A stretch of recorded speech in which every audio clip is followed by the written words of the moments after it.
Hello, welcome again to Sport Unlock, the podcast going through the week's sports news. As ever, if you hit subscribe, we land in your feed automatically when there's a new episode. To listen to me, Rob Harris from Sky News, Martyn Ziegler from The Times, and Tariq Panja from The New York Times. Well, what a week it's been in the world of football politics. Is it success for Saudi Arabia, success for Gianni Infantino, but is it a success for world football and decision-making? Certainly for those two places, Gianni Infantino's office up on that hill in Zurich, and in the on the streets of Riyadh, in the palaces there as well, Rob. We've had confirmation effectively that the 2034 World Cup is going to be in Saudi Arabia because they're the only bidder.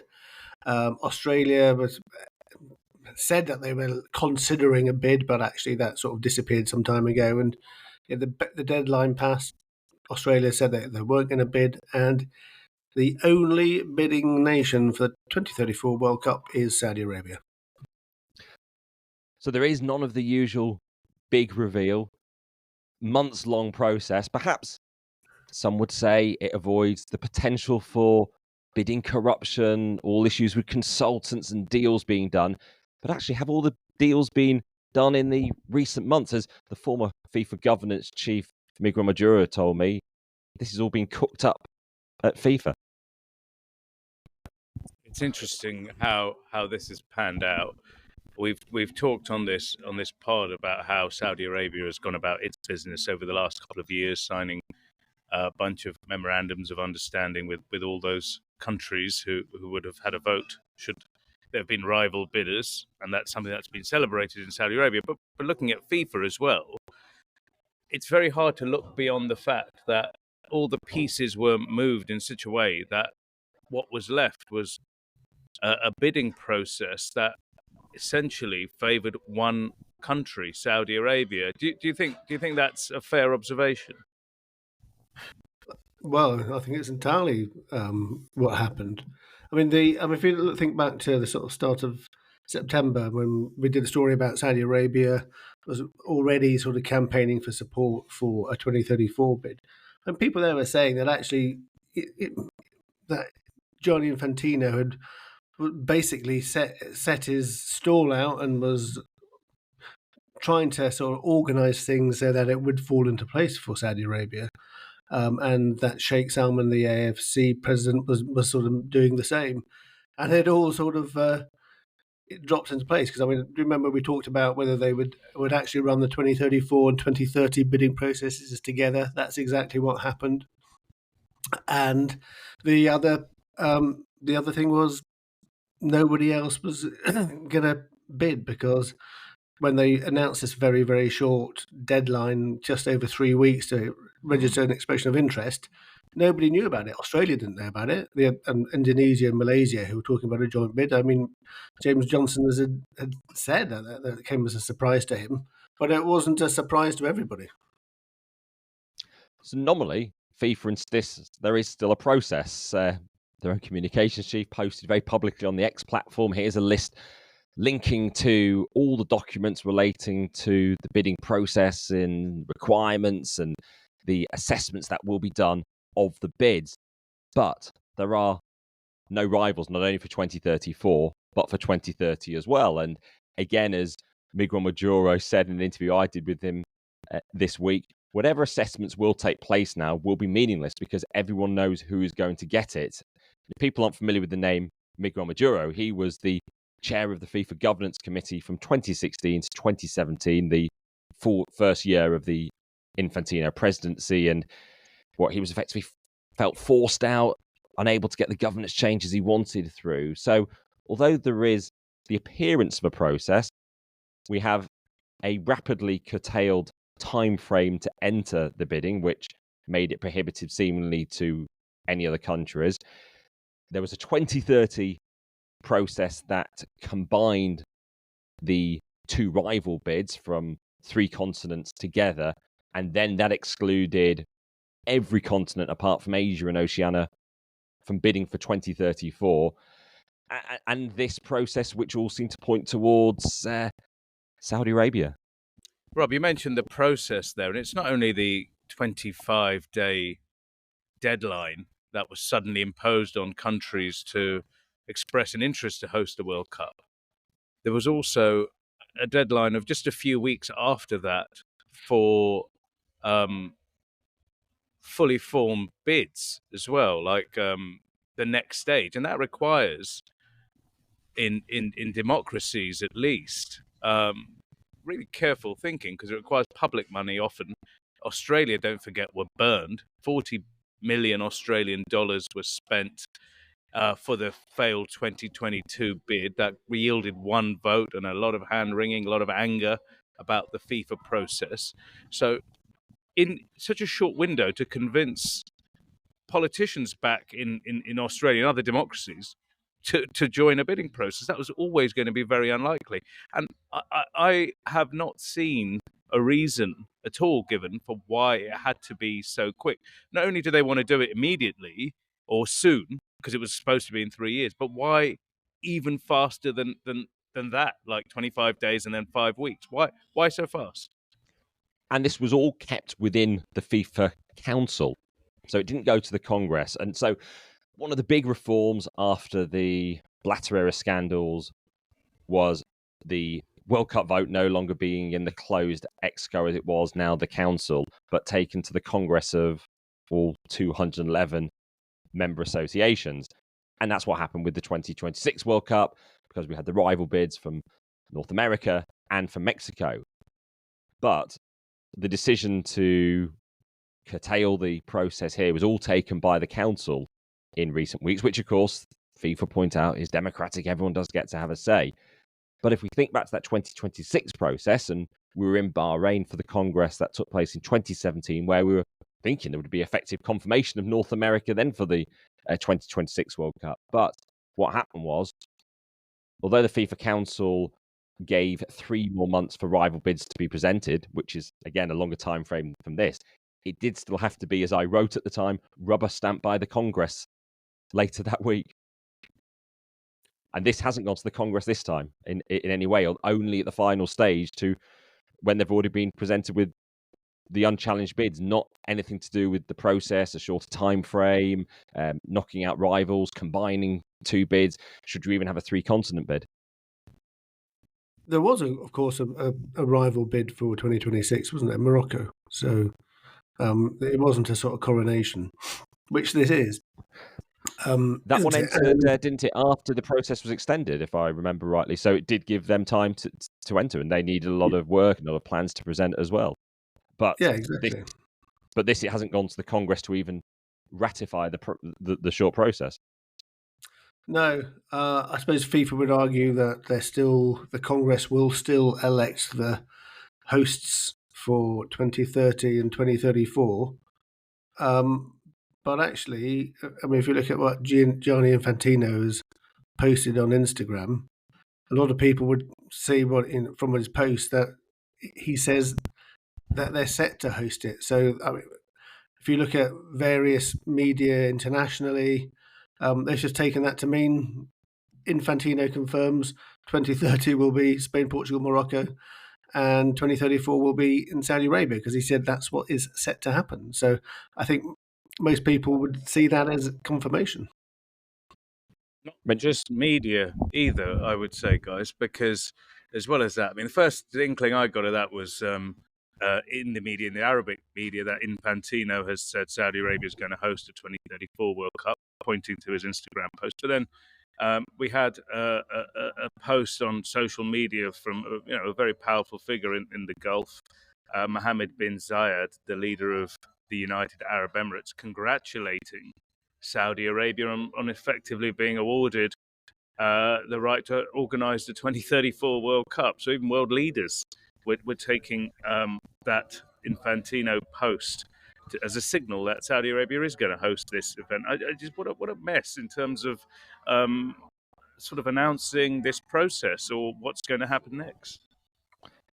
And what it didn't say with it on Instagram was it's set to host in 2030, set to host in 2034, pending assessments and things like that, with the bidding inspection still supposedly meant to take place and the human rights checks that certainly the rights groups have been calling for still to be part of the process. And how he characterized it on his Instagram post is the bidding processes were approved by consensus via the FIFA Council, all 6 confederations representative, a constructive dialogue, extensive consultation. But on the key part about the World Cups, he did say set to be hosted in the 6 countries we've talked about for 2030 and Saudi Arabia in 2034. And then you've got the FIFA communications department trying to clean up his comments, trying to say that's not what he said, even though he said it. Yeah, I mean, it's fascinating that that's the tone that the communications department might be trying to take. I mean, for example, look at Marca, the Spanish media website newspaper, that they just took it. Maybe they said Gianni Infantino has confirmed this afternoon that the World Cup in Saudi Arabia in 2034 will take place.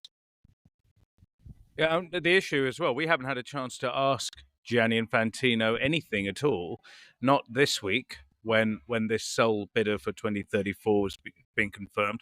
Not 4 or 5 weeks ago, when this double award of 2030 and 2034 was announced after the FIFA Council meeting. In terms of interaction or asking direct questions to the FIFA leadership, we are almost in a blackout, it seems like, at the moment. Emails to press officers, and you may get something back on an email statement.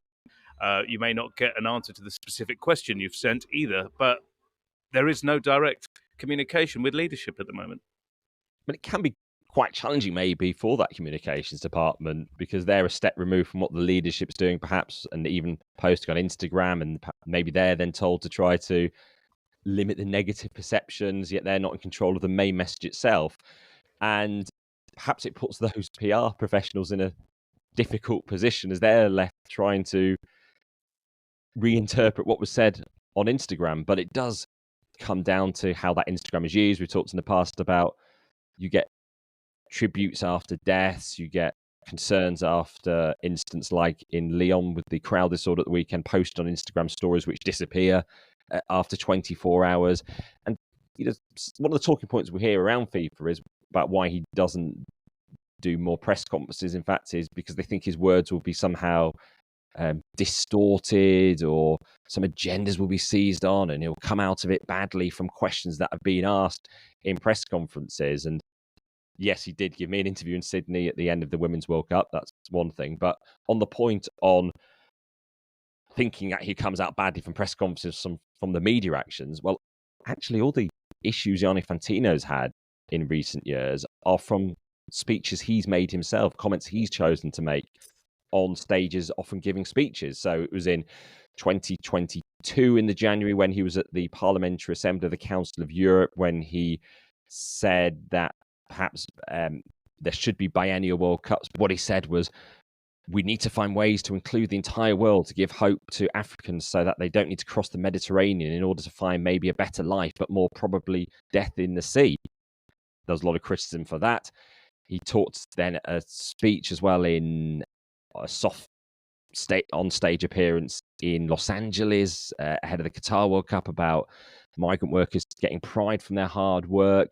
Then there was the speech in Sydney at the end of the World Cup when he told women to pick the right fights and pushing the doors in terms of equality. And of course, that big speech in Qatar before the start of the Men's World Cup about the I Feel speech. Yeah. But they're all things that he said, not from resulting from media questions. We were in Kigali in Rwanda for that speech where he referred to how he'd been inspired to run by president because of having visited the memorial for the victims of the Rwanda massacre. But I think if people at the top of world sport are sort of running scared of speaking to the media, then that says more about them. And for Thomas Barker, we're sort of equally forensic about how we look at what the ISE does. Thomas Barker, he does speak to the media. He will put himself forward. He won't always answer the question very well, but he will actually go out there. I think I was trying to remember the last time I was able to ask a question of Gianni Infantino on FIFA issues. And well, you say that because we were at the IFAB meeting.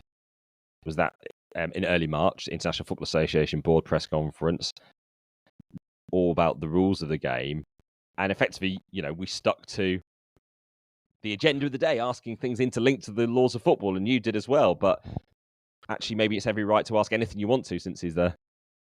Yeah, I mean that was laid down. We will only answer questions about IFAB, so I had to ask him something about offsides or VARs. Well, actually, there are plenty of other things I would prefer to have asked him.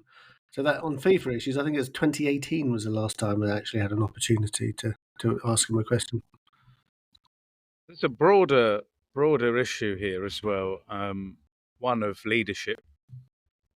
In the world we live in, communication is a major part of a leader's role, right? And he's representing the world's most popular sport with all those millions of supporters, millions of players, and the members, 211 FIFA members. Just having that all behind closed doors isn't a sign of strong, transparent leadership. Let's not forget why Gianni Infantino became FIFA president. It was after a major scandal in 2015 that removed the previous FIFA administration. This was supposed to be a new, transparent, very much democratic organization.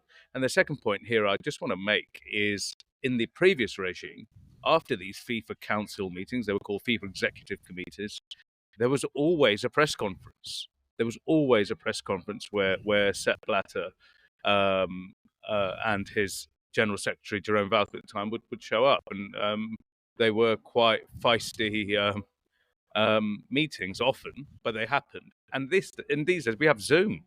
It's even easier to have a press conference than ever before. The technology is here to just get on a computer and just answer questions. It might not be comfortable, but isn't that what you're supposed to do?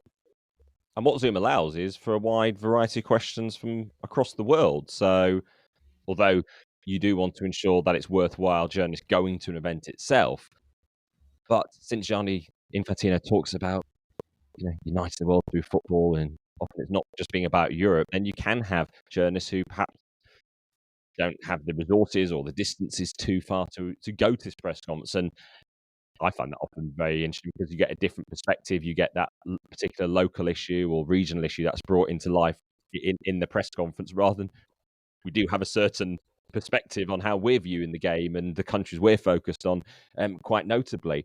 I'll just go back to, we were talking about Gianni Infantino's own comments.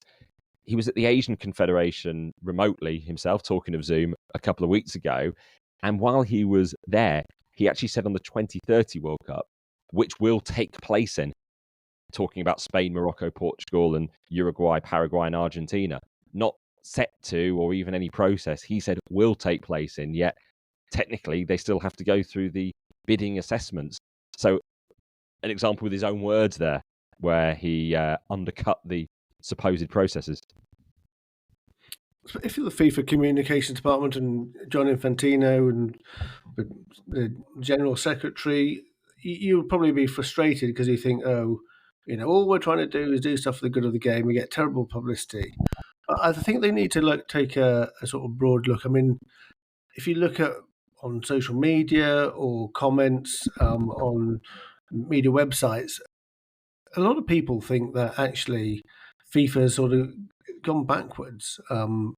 And what is meant to be a sort of brave new world, it hasn't happened. And there's a lot of people who aren't sort of involved in it, just sort of basically just readers, bystanders, fans, who are very, very negative about it. And I think that is something that FIFA really should think about, because when they do things like this, it just basically looks like this is a sort of reward for Saudi Arabia for being very supportive financially and in other ways of FIFA. So, whether we talk about sponsorships or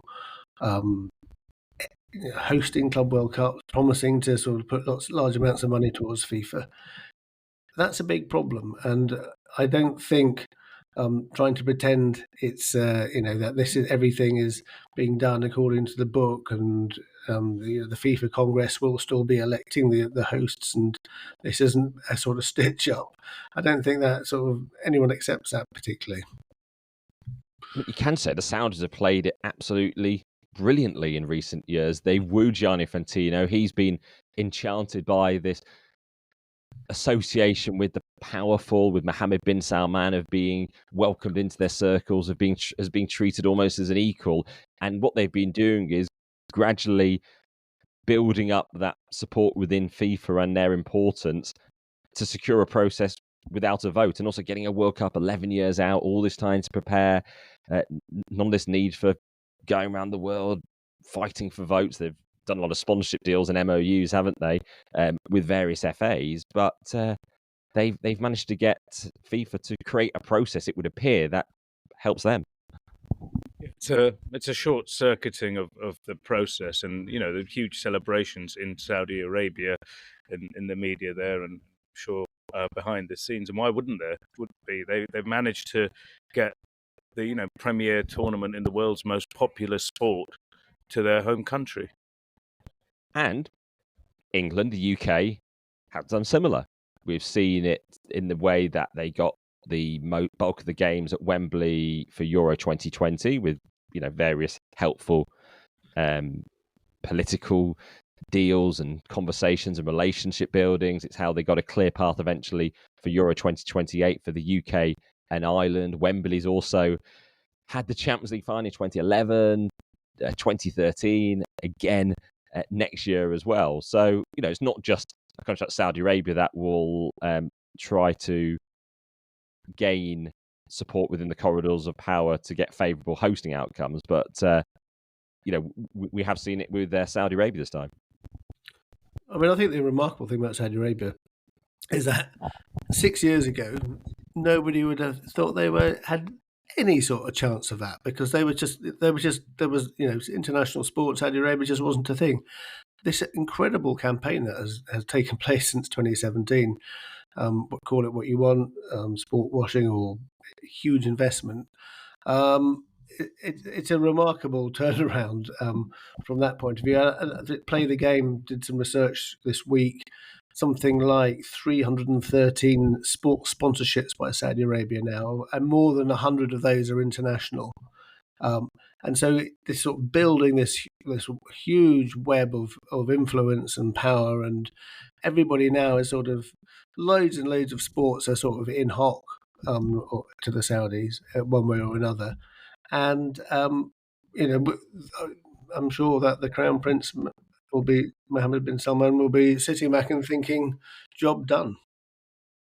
Could it be viewed as Saudi Arabia redistributing some of its wealth to help the game globally, as UEFA does with various projects beyond Europe as well, with financing them?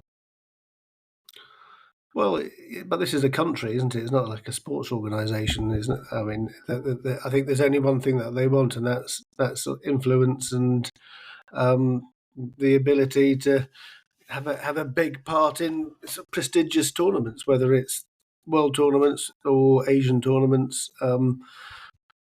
Everything is a goer, and I think that it'll be interesting to see, will they now try and turn their focus to the Olympics? Rob, thanks for providing that much needed balance on this pod. But what I would say here is we shouldn't be looking at Saudi Arabia specifically. It's the organizations, whether it's FIFA or these other sports federations and the IOC. And we get back to this central point here of all these roles they have: event organizer, governing body, and distributor of enormous amounts of money to sports, and whether that model, which has existed for decades, is fit for purpose. Obviously, when things like this happen, when processes are short-circuited, it looks like the person at the top, be it a man or woman or whoever is in charge, has a lot of power, and statutes or rules that they have are often and processes not followed. And it comes at a really interesting moment, doesn't it? Because there's a really important court case. The European Court of Justice which was looking at the European model, the UEFA model, and the FIFA model as a result of the Super League breakaway, is due to decide its outcome on December the 21st. Now, when you look at what's happened here with FIFA and the World Cup bids, it does focus the minds on whether whether the current structures are fit for purpose, I would argue. There is a counterpoint, as we had on the pod a couple of weeks ago, the FIFA Vice President, CONCACAF President Victor Montagliani, who was arguing for that executive model of decision-making to be part of the process. So it is the leadership that gets to decide where the next World Cups will all be, because it's so integral to the revenue of the organisation. I mean, we see it in F1, these are commercial deals that are done. There is no open bidding process. And it's part of the way of guaranteeing the finances down the line. Although what this reinforces to me, by the way, it's not even an opinion, but you can state factually that FIFA's priority is on men's football. Categorically, FIFA cares more about men's football. How do we know? Because we know where the Men's World Cup will be in 2026, 2030, and 2034. The next Women's World Cup is in 2027, and a host won't be decided until 3 years out, and there are none of the hosts going forward. So it undoubtedly shows where the priorities are. 95% of its revenues, Victor Montagliani was saying the other day, come from that men's World Cup. And so, again, money also is a major priority for them, clearly, in what you've said. Just on Formula One, Rob, you said Formula One there. Don't forget, Formula One is split between the people who run Formula One and the governing body, the FIA. That is a difference to what we have in football and many other sports, where you have a separate governing body. Just to point that out. And the FIA have often been seen to struggle in terms of the power that they have with the Formula One commercial side, haven't they? Yeah, we've seen that, whether those linkages are too close, etc. I just think it's an important time to kind of recalibrate this model, guys, where it seems money talks. I just wanted to ask you what you thought about the process now for 2034 and 2030. So one of the big things which has been brought in since Gianni Infantino became president is this thing about human rights having to be assessed for a bid. Now, how do you think that is going to go for Saudi Arabia? Because I think it's fair to say there's some challenges there. Well, I'm intrigued the fact we've gone 25 minutes on this pod, more than that, without mentioning human rights issues, notably, and maybe creating all these discussion points around the process. It's helpful the fact there's less of a focus on those rights issues. So we had it for the 2026 process, where actually under some pressure I put them in to publish them. They published the human rights assessments they conducted for both Morocco and then Mexico, Canada, the US, and it exposed the risks. So in Morocco, it was things like anti-LGBTQ laws. In Mexico, it was violence towards women. In the US, discrimination that can be faced. Saudi Arabia is a country where same-sex relations are illegal, like in Qatar, and this is meant to be against the FIFA statutes. So how do they navigate that? Or do they effectively, because what they're having to produce is human rights risk mitigations, FIFA just accept, well, the mitigations do say that they will treat all fans equally and everyone's welcome, and that is accepted, which some see problematically is because underlying that is the anti-LGBTQ plus legislation that exists in the country. But at the same time, it has to be balanced out the fact it is a conservative Muslim nation, and how does FIFA impose on a country changing laws? And we do have, as we've said, things like cricket tournaments taking place in countries with anti-LGBT legislation, and there isn't that same pressure from the likes of Amnesty in any way. We don't get press release from them as we do from them on Saudi Arabia, unprompted around FIFA.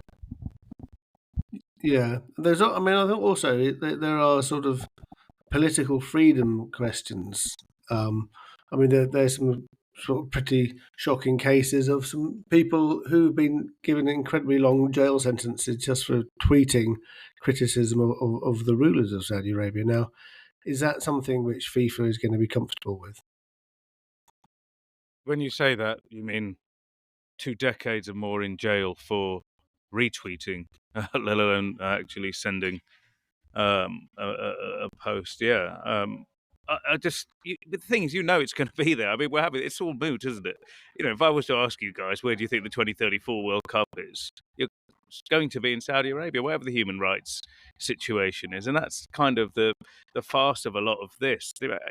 Even if they go through this process, they have to pretend now to go through the process. That's going to be a load of money that they're going to spend. Bid assessments are going to do all of that, but we all know what the outcome will be. There is no way FIFA will not give the 2034 World Cup to Saudi Arabia. It's a bit of it feels like a partial situation now. There's a timeline. There's going to be this announcement at the next Q4 of 2024 when this bid will be announced. And in that time, a lot of inspections will take place. A lot of papers will be written. But what is the point of all of that when we know it's a foregone conclusion? I wonder if this is a reaction to, perhaps as FIFA might see it, the pitfalls of good governance. So we had it ahead of the 2022 World Cup when that plan was floated by Gianni Infantino to spread the World Cup across other countries in the region. And this was in, 2019 he came up with this plan. And he did say there would be a feasibility study, which even before it started, we knew some of the other countries like Kuwait, Bahrain didn't have the stadiums ready. There'd have to be building work required. And the feasibility study eventually showed, well, it doesn't work. You can't spread the World Cup at this late stage beyond Qatar.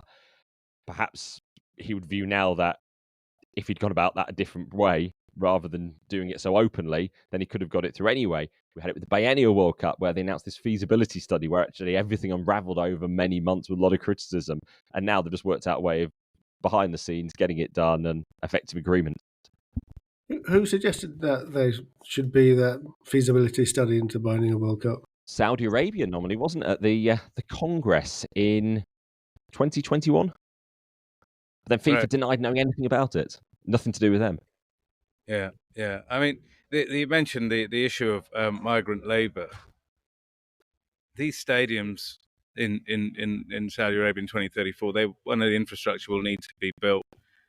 The issues that Qatar faced are, in Saudi Arabia and on steroids there as well. We're going to have exactly the same process. You're going to write the same stories. There's going to be the same Nepalese, Bangladeshi, Indian, Ghanaian African workers who are going to be sent to this place, who need to go there to earn a living for their families, are going to be living under these standards, and you're going to do these hand-wringing articles. But guess what? The World Cup is going to be in Saudi Arabia in 2034. And turning to a post on X by the Swedish journalist Noah Buckner from Expressen. He said, Infantino, making football truly global, quoting his own words, listing 2017 Club World Cup UAE, 2018 Club World Cup UAE, 2019 Club World Cup Qatar, 2020 Club World Cup Qatar, 2021 Club World Cup UAE, 2022 World Cup Qatar and Congress, 2023 Club World Cup and World Cup 2034 and E-World Cup Saudi, 2024 Beach Soccer World Cup UAE. That's brilliant. Brilliant. There was a reply to him, question he was just picking on a certain region, saying, yes, the Under-20 World Cup, though, is in Argentina, Women's World Cup 2023, New Zealand, Australia, Under-17 World Cup, Men's in Indonesia, Club World Cup 2022, Morocco, Futsal 2024, Uzbekistan, 2026 World Cup for men in the USA, Canada and Mexico. So what a look that has all been for us at FIFA. And perhaps it comes back to that statement made as we wrap up from just last week, where FIFA said that they now have the highest ethical and governance standards. Thoughts? If they think so, it must be true. I look forward to reading about it on Instagram. Absolutely, we'll keep an eye from there. And one final word on me, as we focus so heavily on the 2013-2034 World Cup process. This has been a week when one of the major media outlets in the world of sport has had a change inside the games, one that so many rely on for sports news around the Olympic world in particular, a change of ownership and departure of long-standing leadership. Yeah, Duncan Mackay set this up. A very respected Guardian journalist set this up in the build-up to London 2012, been very successful, but they would take it over. I mean, I did a story a few months ago saying that actually the owners of this website, are unbeknown to the previous owners, the new majority shareholders actually had links to Russia and the International Boxing Association's Russian president. So I'm not surprised that they probably thought that they might try that. There's a lot of good journalists that have passed through there. There's a good young journalist, Nick Butler, Liam Morgan, and Michael Pavitt, to name a few. And the journalist cohort left overnight, I understand, after the takeover as well. So an end of an era for sure. Yeah, many good journalists who are on the search for their next opportunities, who've had some great success in their reporting at Inside the Games. We wish them well, and thank you everyone for listening to us. It's been very heavily focused on FIFA. Hopefully we've managed to explain some of the processes or the way we've ended up with these World Cups, or are set to. Yeah, it's a fascinating topic, isn't it, guys? And it's been great talking about it with you. And thank you everyone for listening. And you can send your feedback at Sport Unlocked on Twitter, Facebook, and Instagram. You can send it anonymously. All those comments are welcome. For now, thank you for listening. Goodbye.